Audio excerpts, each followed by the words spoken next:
Have you ever really stopped to think about where your beliefs come from? I mean, really come from. Is it your family, your school, the stuff you see online? Well, today we're going to unpack how our deepest values are actually built by digging into two huge concepts, ideology and discourse. And it all starts with a pretty fundamental question. So let's just take a second here.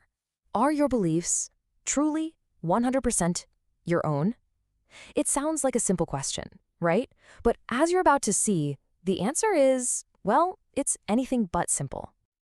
To help us get a little closer to an answer, we're going to use two key concepts from critical theory. You can think of them like special lenses that let us see all the hidden machinery working behind the scenes, shaping the world we live in. Okay, first up, we're looking through the lens of ideology. Let's break down what this really means, because it's a word we hear all the time, but its actual meaning is super specific and, honestly, incredibly powerful. So, at its very core, an ideology is a belief system. But here's the catch. It's not just any old set of beliefs. It's a product of our cultural conditioning. We're talking about the huge society-level ideas like capitalism, patriotism, or even organized religion. You know, these aren't just a bunch of individual opinions. They're vast, shared systems of belief that we're often just born right into. Now, from a classic Marxist perspective, ideology is never neutral. Nope. It's seen as a tool that has a very specific job to promote a certain political agenda, often a repressive one, by making its beliefs seem totally natural, just common sense. This creates what's called false consciousness. It's a state where people are kind of blinded to their real economic and historical situations because the ideology is busy covering up the system's flaws. And this stuff isn't just in political speeches, it's in everything, from blockbuster movies to the songs on the radio.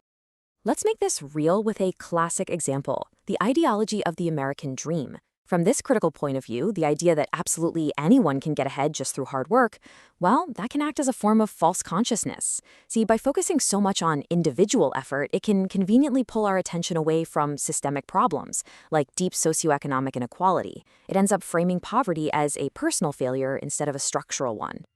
But the rabbit hole goes deeper. Deconstructionists take it even a step further. They argue that language itself is completely ideological. For them, every single word we use is already loaded with cultural values and assumptions. An entire culture's belief system is pumped through its language. And what's cool about that is it means you can actually analyze an ideology just by finding the little cracks and contradictions right there in the words people use to express it. Okay, so that's ideology.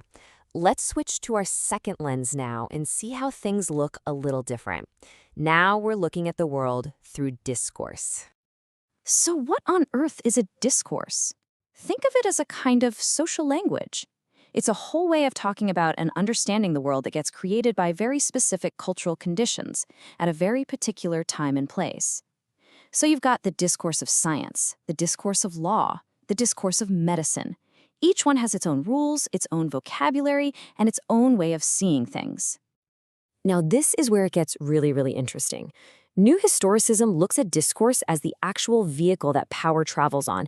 And notice the huge difference from that Marxist view of ideology. Here, power isn't just flowing from the top down. It's seen as moving in all directions. Cultures are these messy, dynamic, unstable places where all these different discourses are competing for influence.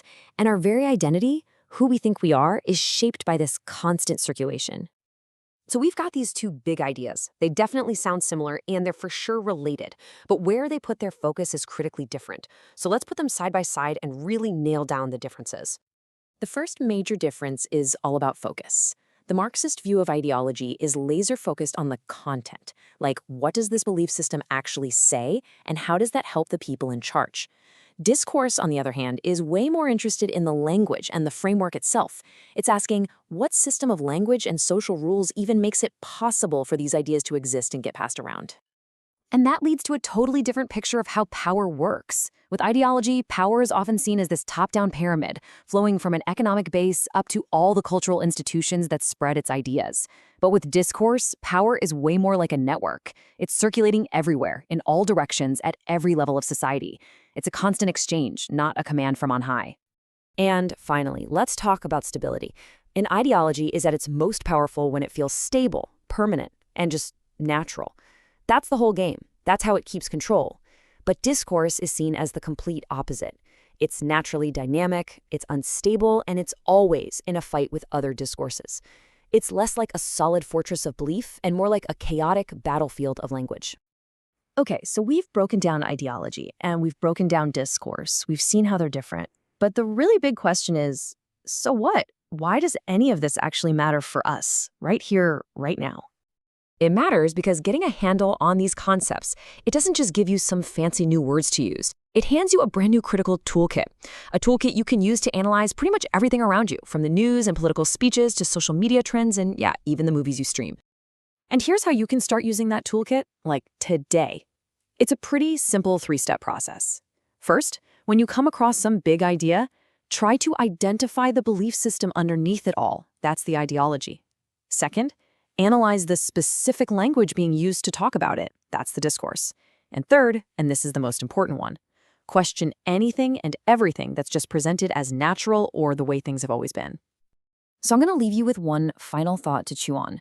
Using that new toolkit, what do you think is the most powerful ideology, or maybe the most dominant discourse that's shaping your world right now?